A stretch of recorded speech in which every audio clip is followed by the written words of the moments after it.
海巡發現幫山外海有漁船啊，在船頂的發報設備自動辨識系統，算是發出中國籍漁船的信號。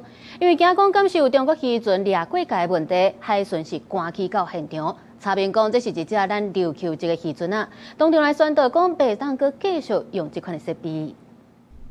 琉球籍漁船參與險前一暗地幫山西平7.9海里作業，船頂自動辨別系統 AIS。才發送中國大陸籍漁船信號，海巡署南部分署馬上派天去，證實是船頂發送，馬上宣導免閣使用或者是開啟。船頂本人佇海上作業無法度知影伊回應，當地漁會攏宣導愛注意 AIS 的設定。這種問題敢有定定會拄到啊？對吧？好像很久沒有這種問題了嘞。看船主這擺要看伊說法，起碼無了解說法。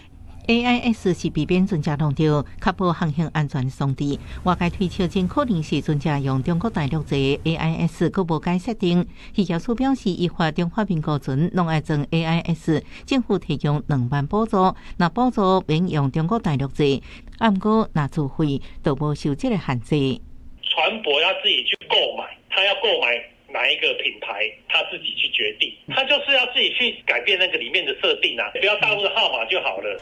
那漁船發送中國大陸漁船信號，真可能牽涉漁船越界問題，漁業署也呼籲船長要特別注意。東港這邊遠洋近海的幾乎都不會用到大陸制的這個衛星那個訊號系統。參與信號專門是掠倉啊機魚等，海巡署南部分署指出，這擺底漸出現中國漁船信號，不是船隻實際身份變更，或者是異常跨境行為，後續配合主管機關就是不是違規行為來調查。記者綜合報道。